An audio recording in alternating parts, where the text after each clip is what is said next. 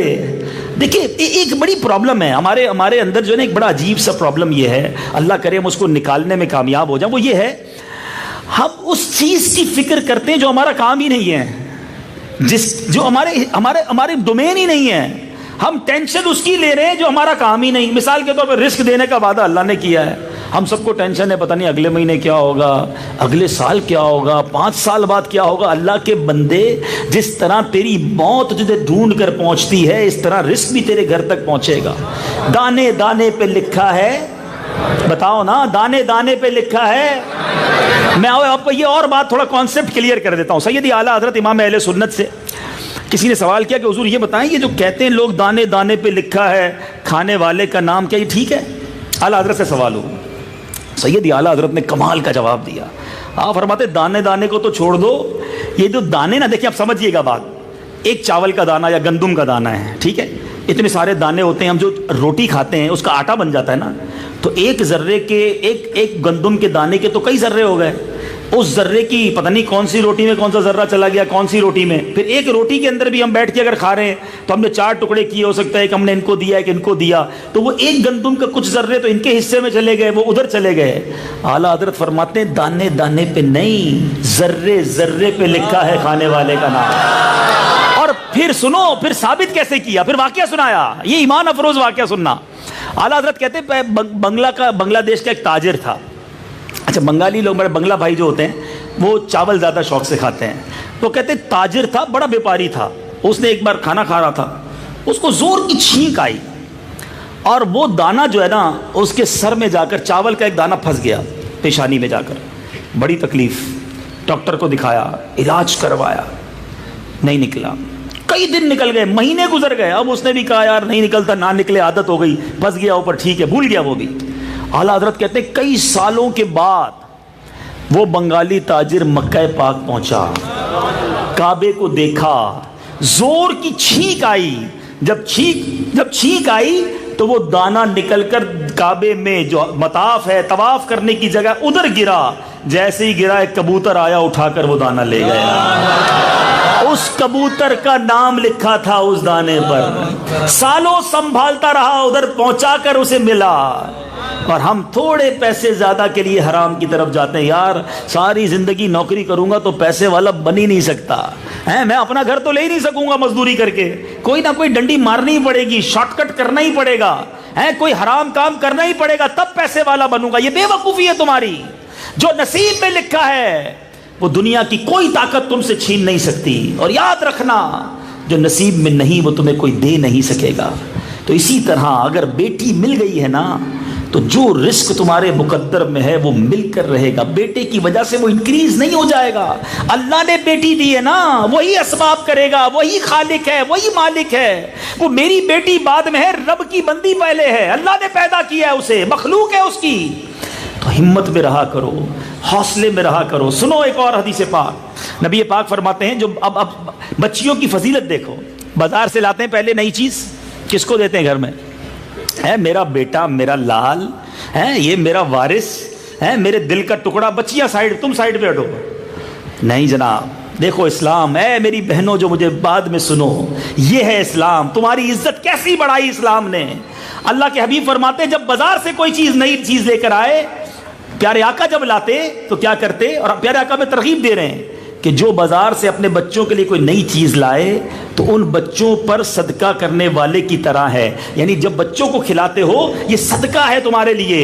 اور آقا فرماتے اسے چاہیے کہ بیٹیوں سے ابتدا کرے، پہلے بیٹیوں کو دے، کیونکہ اللہ تعالیٰ بیٹیوں پر رحم کرتا ہے. جو شخص اپنی بیٹیوں پر رحمت و شفقت کرے وہ خوف خدا میں رونے والے کی مثل ہے. جو اپنی بیٹیوں کو خوش کرے اللہ تعالیٰ قیامت کے دن اسے خوش فرما دے گا. کیا بیوٹیفل، کتنا خوبصورت مذہب ہے ہمارا کہ بچیوں کو خوش کرو، بچیوں کو حصہ دو.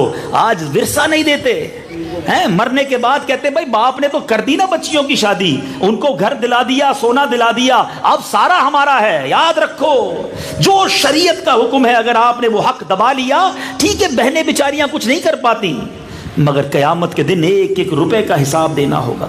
اور جس نے یتیم کا مال دبایا، یتیم کا مال مثل مال وقف ہے. اللہ کی راہ میں جو مال وقف کیا جاتا ہے یہ اس کی طرح ہے. یتیم کا مال دبانے والا برباد ہو جائے گا. بلکہ یہاں تو افسوس یہ ہے بھائی تو بعد میں ظلم کرتے ہیں، ادھر والد کا بھی ذہن بنا ہوا ہوتا ہے بس بھائی اب بیٹیوں کا کچھ نہیں ہے، جو بھی ہے میرے بیٹوں کا ہے. کیوں بھائی بیٹوں کا ہے؟ بیٹیاں انسان نہیں ہیں، اس کو ضرورت نہیں پڑ سکتی؟ تو کبھی بھی اپنی بیٹیوں کو ڈی مورلائز نہ کریں، انہیں جناب دھتکاریں نہ، انہیں بالکل جس کو کہنا سائڈ پہ نہ لگائیں، ان کو ہمت دیں، حوصلہ دیں، دعائیں لیں ان سے. جن کی بچیاں ہیں وہ بچیوں کو خوش رکھیں، جن کی بہنیں ہیں وہ بہنوں کو خوش رکھیں. اور اگر آپ شادی شدہ ہیں اور آپ کے یہاں بچی ہو جائے، اب کبھی اپنی بیوی کو تانا مت دینا، کبھی اپنی بیوی کو برا بھلا مت کہنا. اس بیچاری کے ہاتھ میں ہے کیا وہ بیٹی پیدا کرے یا بیٹا پیدا کرے. خدا کی قسم کبھی سوچا آپ نے کہ بچہ پیدا کرتے وقت ماں کس تکلیف سے گزرتی ہے؟ اس تکلیف سے گزرنے کے بعد وہ تانے بھی سنے گی.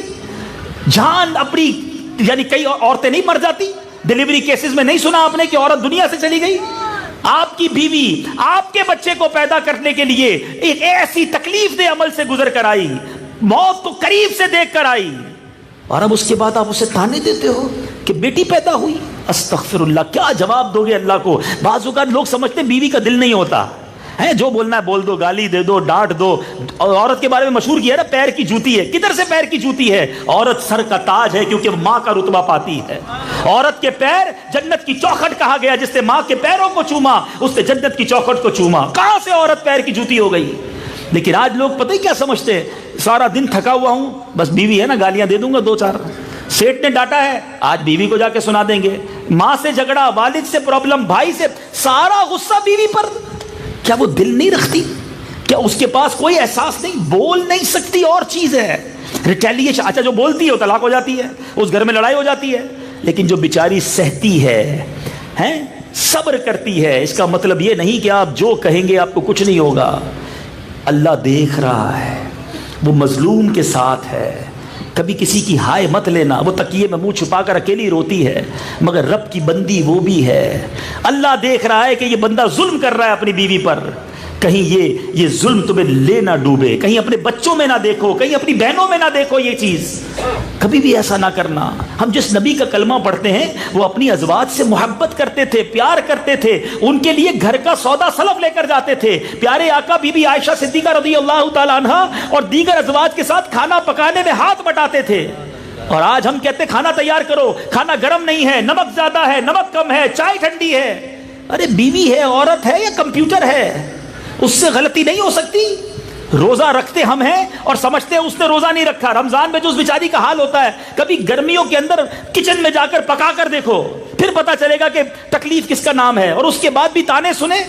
کچھ شوہر تو جناب ان کا کام ہی ایک ہے کہ روز کوئی نہ کوئی کھانے میں عیب نکالنا ہے، کسی نہ کسی بات میں جناب ظلم کرنا ہے. نہ کرو ایسا. اللہ دیکھ رہا ہے، وہ نرم دل لوگوں کو پسند کرتا ہے، وہ رحم دل لوگوں کو پسند کرتا ہے. ایک کمال کی حدیث ہے، کمال کی بھی ہے اور دل دہلانے والے بھی ہے. اللہ کے حبیب فرماتے ہیں جو رحم نہیں کرتا اس پر رحم نہیں کیا جائے گا،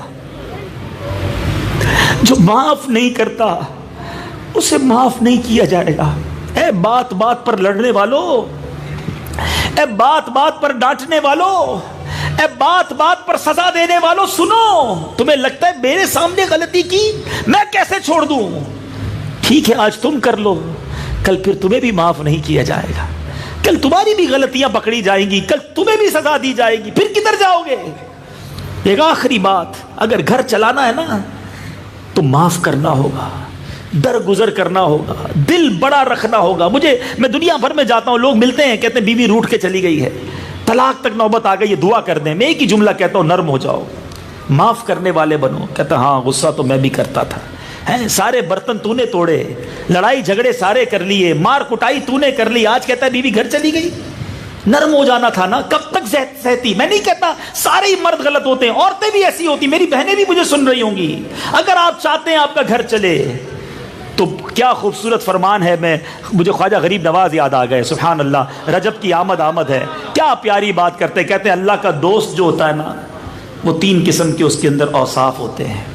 فرماتے دل اس کا دریا جیسا ہوتا ہے، دل دریا جیسا، عاجزی زمین جیسی، شفقت سورج جیسی۔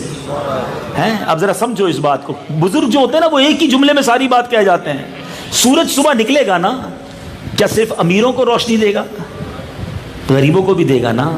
صرف مسلمانوں کو روشنی دے گا؟ سب کو دے گا، سب پر روشنی برسائے گا۔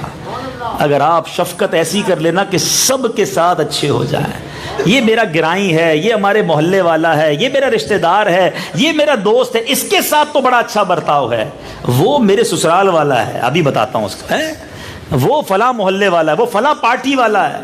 عجیب لوگ ہیں ہم، ہمارا مزاج ہی لوگوں کو دیکھ کر تبدیل ہوتا ہے کہ ان کی برادری، ان کا بول چال، ان کا خاندان دیکھ کر نہیں۔ جو اللہ کا دوست ہوتا ہے وہ سورج جیسا شفیق ہوتا ہے، سب کے لیے مہربان، سب کے لیے اچھا۔ اور فرمایا دل دریا جیسا، دریا کو دیکھا اپنے، نالا بھی آ جائے، بارش بھی آ جائے، سب کو اپنے رنگ میں رنگ کر نکل جاتا ہے۔ اگر گھر چلانا ہے نا تو دل دریا جیسا کر لو۔ کبھی ماں کی بات بری لگ جائے گی، کبھی بیوی کی بات بری لگ جائے گی، کبھی بہن کا کوئی جملہ اچھا نہیں لگے گا، کبھی والد صاحب تھکے ہوئے ہوں گے تو ڈانٹ دیں گے، ہر بات کو نوٹ کرو گے، ہر بات پر ناراض ہوگے، ہر بات پر لڑائی کرو گے تو پھر گھر نہیں چلنا۔ گھر چلے گا درگزر کے ساتھ، دل دریا جیسا کر لو۔ اگر میری بہنیں سن رہی ہیں، ہو سکتا ہے آپ کا شوہر سخت ہو سکتا ہے وہ آپ کو ڈانٹ دیتا ہو، آپ سے صحیح بات نہ کرتا ہو، آپ درگزر کر لو، دعا کرو اللہ سے، اللہ دلوں کو بدلنے والا ہے۔ اور تیسری بات، عاجزی زمین جیسی۔ زمین اس وقت ہم سب کے کہاں ہے؟ پیروں کے نیچے ہے، جس کو چاہے پیروں تلے روند کے چلا جاتا ہے۔ زمین بچھی رہتی ہے، دانا خاک میں مل کر گلے گلزار ہوتا ہے۔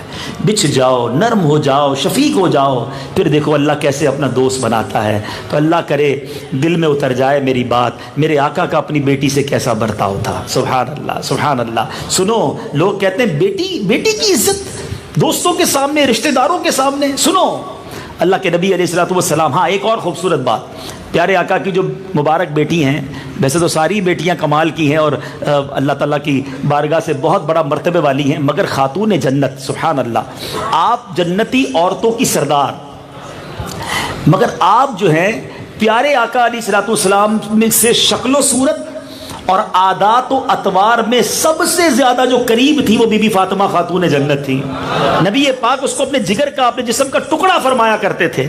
اچھا انداز کیا ہوتا تھا؟ اللہ اللہ، پیارے آقا علیہ الصلوۃ والسلام جب بی بی فاطمہ کے پاس جاتے نا تو خاتون جنت پیارے آقا کو دیکھ کر کھڑی ہو جاتی، نبی پاک کا ہاتھ لے کر بوسہ دیتی، اور جدھر خود بیٹھی ہوتی ادھر آقا علیہ الصلوۃ والسلام کو عزت کے ساتھ بٹھاتی۔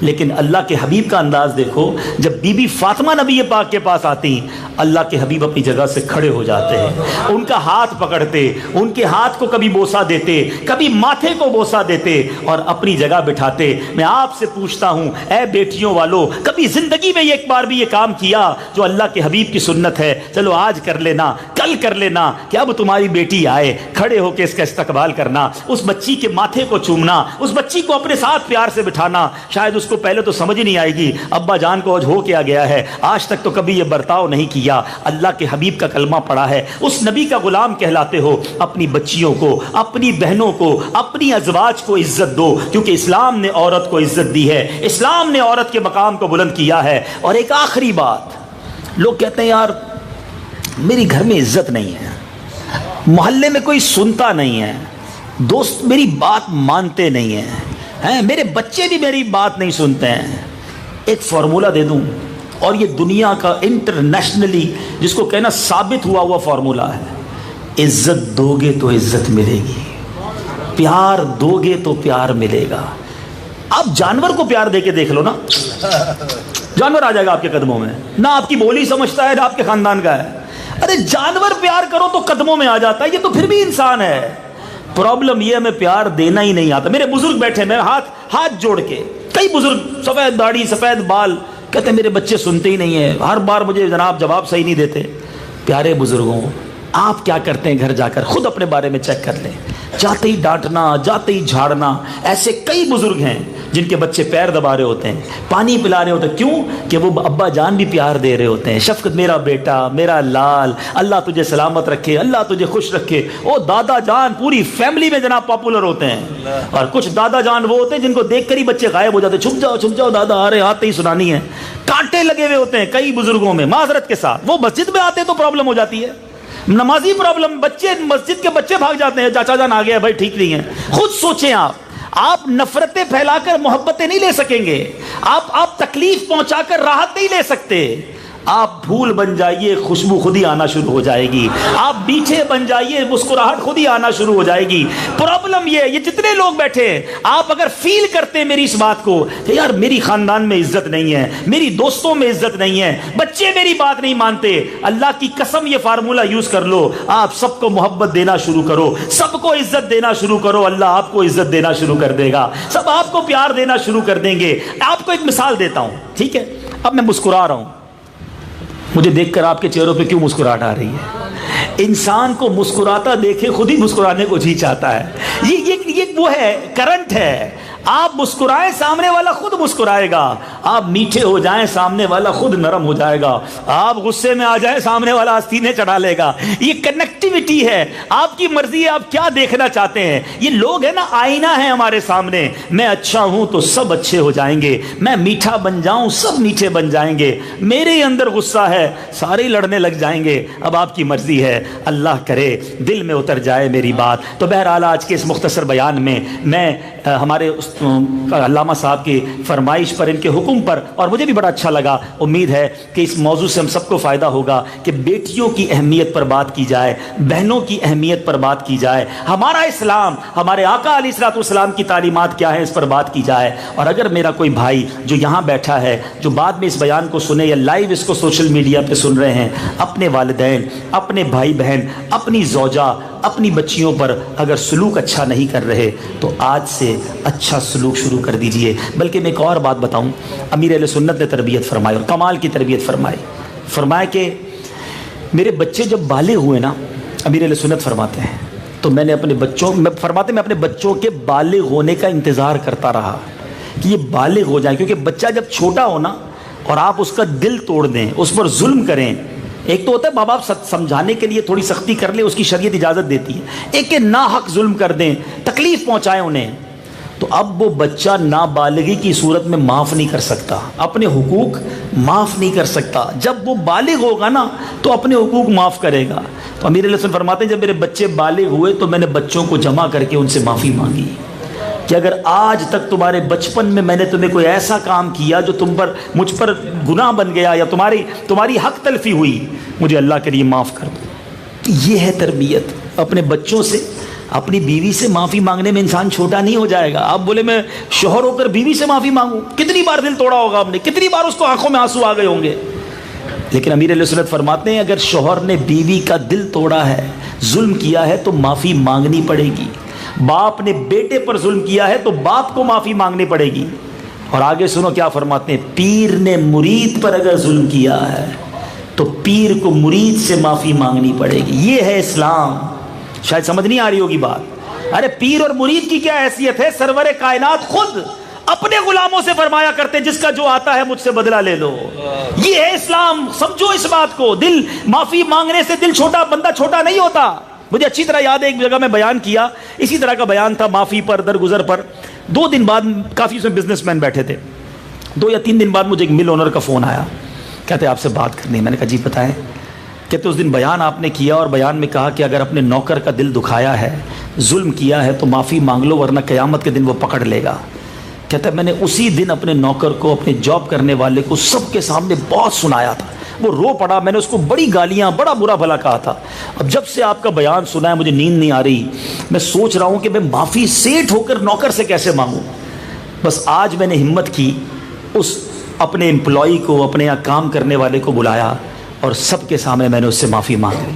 میں نے کہا 2 دن پہلے، 3 دن پہلے میں نے تمہیں بہت ڈانٹا تھا، تمہاری آنکھوں میں آنسو بھی آ گئے تھے، مجھے اللہ کے لیے معاف کر دو، قیامت کے دن میں پکڑا نہ جاؤں۔